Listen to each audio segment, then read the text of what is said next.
সম্মানিত দর্শক, আজ আমরা আলোচনা করব বর্তমান একটি চলমান ইস্যুকে কেন্দ্র করে। বর্তমানে চলমান ইস্যুটা হচ্ছে শেখ আহমদুল্লাহ হাফিজাহুল্লাহ এবং গিয়াসউদ্দিন তাহিরি সাহেবের বর্তমান একটি বিষয়কে কেন্দ্র করে মতানৈক্য তৈরি হয়েছে এবং উম্মাহর ভিতরে এই বিষয়টাকে কেন্দ্র করে ফাটল সৃষ্টি হচ্ছে। আসলে এর সমাধান কি? আল্লাহর রসুল সাল্লাল্লাহু আলাইহি ওয়াসাল্লামকে নবুয়ত দেওয়া হয়েছে 40 বছর বয়সে, এই ব্যাপারে কোনো ইখতিলাফ নাই। এবং আল্লাহর রসুল সাল্লাল্লাহু আলাইহি ওয়াসাল্লাম নবুয়ত পাওয়ার পূর্বে উনি কোন ধর্মের অনুসারী ছিলেন, এই ব্যাপারে ওলামায়ে কেরামের বেশ কিছু মতবাদ আছে। এক নম্বর বিষয় হচ্ছে রাসূলুল্লাহ সাল্লাল্লাহু আলাইহি ওয়াসাল্লাম নবুয়ত পাওয়ার পূর্বে তিনি দ্বীনে হানিফার উপর আমল করেছেন। কারো কারো মতে, কোন কোন ওলামা কেরামের মতে রাসূলুল্লাহ সাল্লাল্লাহু আলাইহি ওয়াসাল্লাম নবুয়ত পাওয়ার পূর্বে ইব্রাহিম আলাইহিস সালাতু ওয়াস সালামের ধর্মের অনুসারী ছিলেন। কারো কারো মতে রাসূলুল্লাহ সাল্লাল্লাহু আলাইহি ওয়াসাল্লাম নবুয়ত পাওয়ার পূর্বে উনি কাশফের মাধ্যমে অথবা মাআরিফাতের মাধ্যমে উনি আল্লাহর ইবাদত করতেন। অর্থাৎ উনি ইব্রাহিম আলাইহিস সালাতু ওয়াস সালামের অনুসরণ করতেন না, অন্য কোনো নবীর দ্বীনের অনুসরণ করতেন না। উনি আল্লাহ পাক রব্বুল আলামিনের কে কাশফের মাধ্যমে, মাআরিফাতের মাধ্যমে, ইলমে মাআরিফা যে বিষয়টা আছে, ইলমে মাআরিফার মাধ্যমে উনি আমল করতেন। যাই হোক, এই বিষয়টা হচ্ছে মতনৈক্যের একটা বিষয়। এখন বিষয় হচ্ছে আল্লাহর নবী সাল্লাল্লাহু আলাইহি ওয়াসাল্লাম আসলে কি নবী ছিলেন কিনা, নবুয়ত পাওয়ার পূর্বেই উনি কি নবী ছিলেন কিনা। এখানে বিষয় হচ্ছে আল্লাহর রসুল সাল্লাল্লাহু আলাইহি ওয়াসাল্লামকে নবুয়তের জন্য সিলেক্ট করা এক জিনিস, আর নবুয়তের দায়িত্ব দেওয়া হচ্ছে আরেক জিনিস। অর্থাৎ আল্লাহর নবী সাল্লাল্লাহু আলাইহি ওয়াসাল্লামকে নবুয়তের জন্য সিলেক্ট করেছেন অথবা নবুয়ত দিবেন, এই ব্যাপারে মনোনীত করেছেন আল্লাহ পাক রব্বুল আলামিন। সেটা আলমে আরওয়াহ, অর্থাৎ দুনিয়া সৃষ্টির পূর্বে এবং মানুষ সৃষ্টির পূর্বে, হযরত আদম আলাইহিস সালাতু ওয়াস সালামকে সৃষ্টির পূর্বে, সেটা ভিন্ন একটা বিষয়। আর আদম আলাইহিস সালাতু ওয়াস সালামের সৃষ্টির পূর্বে রাসূলুল্লাহ সাল্লাল্লাহু আলাইহি ওয়াসাল্লামকে নবুয়ত দেওয়া হয়েছে, এই ব্যাপারে একটি কোনো হাদিস বা কোনো দলিল নেই। হ্যাঁ, যেই হাদিস বা যেই দলিল আমরা পাই, সেই হাদিস এবং সেই দলিলকে আমাদের যিনি ওলামায়ে কেরাম যারা আছেন, উল্লেখিত ওই হাদিস এবং ওই দলিলকে আমাদের মুহাক্কিক ওলামায়ে কেরাম যারা আছেন, মুসান্নিফিন যারা আছেন, মুহাদ্দিসিন যারা আছেন, ওই হাদিসকে একেবারেই জাল এবং শিয়াদের মতবাদ হিসেবে উল্লেখ করেছেন। এখন বিষয় হচ্ছে আল্লাহর রসুল সাল্লাল্লাহু আলাইহি ওয়াসাল্লামকে নবুয়ত দেওয়ার পরে তিনি নবুয়তের দায়িত্ব পালন করেছেন।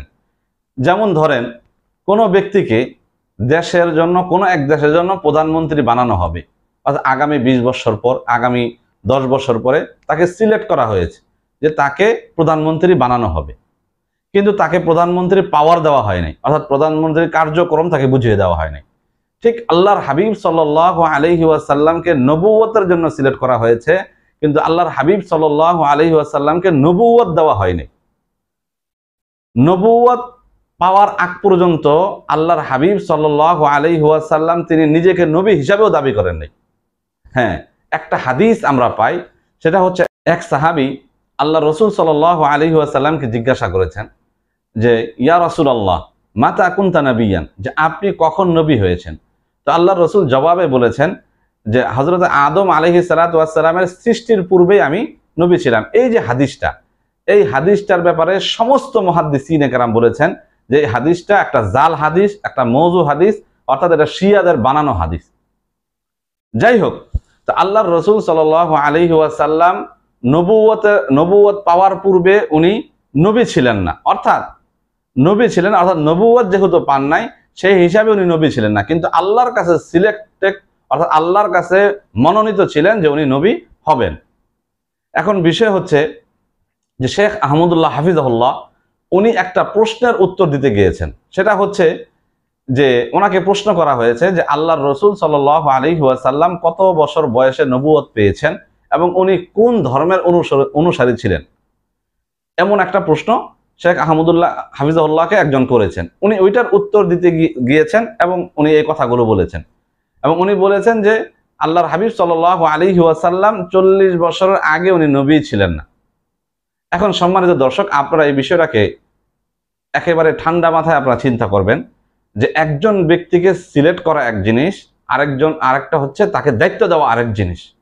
তা আল্লাহ রসুল সাল্লাল্লাহু আলাইহি ওয়াসাল্লামকে দুনিয়া সৃষ্টির পূর্বে, হযরত আদম আলাইহিস সালাতু ওয়াস সালামকে সৃষ্টির পূর্বে আল্লাহর হাবিব সাল্লাল্লাহু আলাইহি সাল্লামকে সিলেক্ট করেছেন, সেটা এক জিনিস।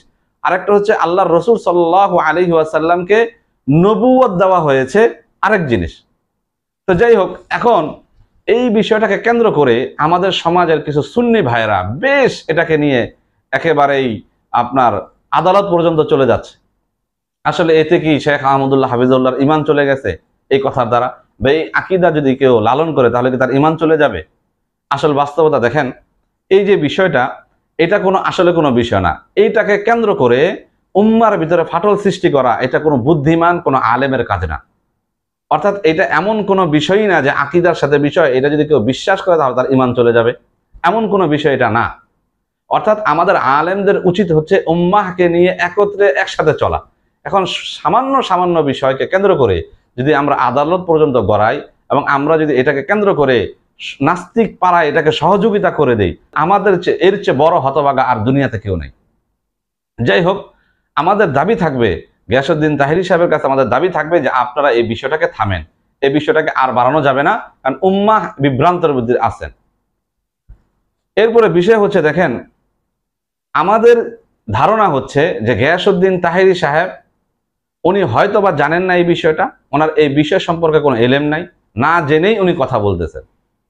আর অথবা আপনি দেখবেন, অথবা তাকে পিছে থেকে কেউ ইন্ধন দিচ্ছে, উনি এটাকে ইস্যু হিসাবে দাঁড় করাচ্ছে। অর্থাৎ আমরা জানি শেখ আহমদুল্লাহ হাফিজাহুল্লাহ উনি ব্যাপক খেদমত করতেছেন। ওনার এই ব্যাপক খেদমতের ভিতরে একটা ভাটা ফালানোর জন্য অথবা ব্যাপক খেদমতকে নষ্ট করার জন্য এই কাজগুলো তিনি করতেছেন, এটা হওয়ার সম্ভাবনা আছে। তো এই জন্য সম্মানিত দর্শক, কিছুদিন পূর্বে আহলে কোরআনের সাথে জনাব শেখ আব্বাসী সাহেবের একটা ডিবেট হয়েছিল, এটা আমরা জানি। এবং ওই ডিবেটের ভিতরে ওই আহলে কোরআন দাবিদার যথেষ্ট অপমানিত হয়েছেন এবং সে লাঞ্ছিত হয়েছেন, কেননা সে কোনো জবাব দিতে পারে নাই আব্বাসী সাহেবের, এবং সেটা মিডিয়াতে প্রচার হয়েছে। এটা আমরা সারা বাংলাদেশের, সারা পৃথিবীর মানুষ দেখেছি।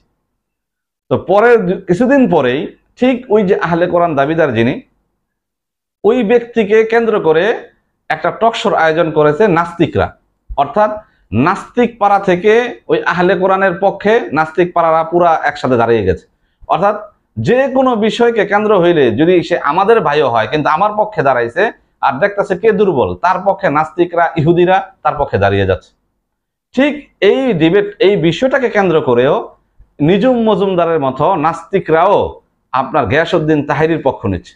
আশ্চর্যের বিষয় হচ্ছে যে আমাদের ভিতরে যদি কোনো বিষয় হয়ে থাকে তাহলে সেটা আমরা মিটাবো, বাহিরের কেন কুকুর শ্রীখালরা আমাদের কাছে আসবে, আমাদেরকে কেন ইন্ধন দিচ্ছে? আমাদের বিশেষ আবেদন থাকবে যে গিয়াসউদ্দিন তাহেরি সাহেব অবশ্যই এই বিষয়টাকে আপনি দেখবেন, দ্রুত এই বিষয়টাকে সমাধান করে নেবেন। এবং আপনি যে বিষয়টাকে নিয়ে কোর্ট, যে বিষয়টাকে মিছিল, যে বিষয়টাকে নিয়ে করতেছেন, আসলে এটা তেমন কোনো উল্লেখযোগ্য কোনো বিষয়ই না। এরপরে সুন্নি মহলের ভিতর থেকে অনেক প্রশ্ন আসতেছে। আসলে এই 15 বছর বয়সে আল্লাহর হাবিব সাল্লাল্লাহু আলাইহি সাল্লাম চাচা জানের সাথে যখন এই ব্যবসার উদ্দেশ্যে গেছেন, তখন এক ইহুদি পাদ্রী দেখে বলছেন উনি নবী হবেন, হ্যাঁ উনি নবী হবেন, ওনাকে এখান থেকে নিয়ে যান। আসলে দেখেন, উনি নবী হবেন এটা একটা কথা, আর উনি নবী হয়েছে, এবং এটাকে কেন্দ্র করে বলতেছে ইহুদিরা চিনতে পারলো যে উনি নবী হবেন, উনি নবী, আর বর্তমান জামানার শায়েখরা চিনতে পারতেছে না। আসলে বাস্তবতা এরকম কোনো বিষয় না। উনি যে পাদ্রী বলছেন, উনি বলছেন যে ভবিষ্যতে উনি নবী হবেন, ভবিষ্যতে নবী হবেন, এবং নবুয়তের ওনার ভিতরে আলামত পাওয়া যেতেছে। উনি বলেন না যে উনি নবী হয়েই গেছেন, এই কথা কোনো পাদ্রী বলে নাই। সর্বোপরি কথা হচ্ছে, যে বিষয়টা নিয়ে, যে বিষয়টাকে কেন্দ্র করে উম্মার ভিতরে ফাটল সৃষ্টি হচ্ছে, আসলে এটা কোনো ইস্যুই না, এটা কোনো বিষয় হতেই পারে না। আর আমি এজন্য সকল আলেমদেরকে, সকল সুন্নি আলেম এবং আহলে হক ওলামায়ে কেরামদেরকে আমরা এই বিষয়টাকে নিয়ে আর বাড়াবাড়ি না করার আবেদন রাখবো। এটা এমন কোনো বিষয়ই না যে বিষয়টাকে কেন্দ্র করে আমাদের আপোষের ভিতরে মতনৈক্য সৃষ্টি হবে। এটা এমন কোনো বিষয় না যে বিষয়টাকে নিয়ে এক ভাই অপর ভাইকে গালি দিবে।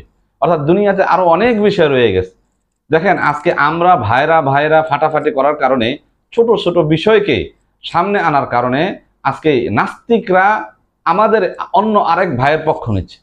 অর্থাৎ আমাদের মাথা ফাটানোর জন্য আমরা ভাড়াটিয়া গুন্ডাকে ভাড়া করে আনতেছি। আরেকটি বিষয় হচ্ছে, দেখেন আমাদের সুন্নি ভাই যারা আছেন তারা বেশ কিছু বিষয়ে তারা সবসময় অতিরঞ্জন করেন, যে কোনো একটা বিষয়কে কেন্দ্র করে। ওই যে পাকিস্তান থেকে একজন তাদের পিসাব আসেন, তার দাড়ি ছোট ছোট বা যাই হোক, এই বিষয় নিয়ে আমরা কোনো কথা বলতে চাচ্ছি না, কিন্তু এই বিষয়কে নিয়ে যখনই কোনো কথা কেউ বলে তো তারা এমনভাবে এটাকে উড়ায় দেয় যে তখন আর দাড়ি ছোটর ব্যাপারে কোনো মাসলা আসে না। এবং এমনও শুনেছি বা দেখেছি যে তাদের দাড়িকে কম্পিউটারের মাধ্যমে, এডিটিং এর মাধ্যমে লম্বা করে তারপরে তারা প্রচার করতেছে। ভাই এগুলো কি দরকার?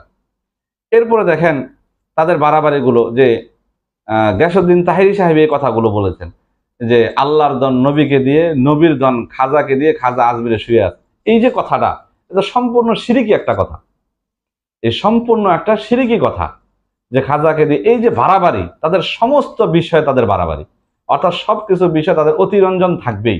কোনো ব্যক্তিকে দেখেছে বা আপনার কোনো একজন আল্লাহওয়ালা বুজুর্গ, তাদের ভাষায় আল্লাহওয়ালা বুজুর্গ, তো তাকে সেজদা দিতে হবে, অর্থাৎ তাকে সেজদা দেবে, তিনি অলি, সেই হিসাবে তাকে সেজদা দিচ্ছে।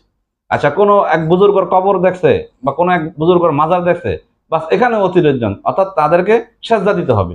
তো সব কিছুর ভিতরেই তারা অতিরঞ্জন। অথচ আল্লাহর রসুলকে নিয়ে যখন গালাগালি হয়, আল্লাহর রসুলকে নিয়ে, আল্লাহ এবং তার রসুলকে নিয়ে যখন গালাগালি হয়, খারাপ মন্তব্য হয়, তখন তাদের কোনো বক্তব্য নেই, তাদের কোনো মাঠে ময়দানে কোনো ভূমিকা নেই। আশ্চর্যের বিষয় হচ্ছে, যখন আমার ভূমিকা রাখা দরকার তখন আমি কোনো ভূমিকা রাখি না।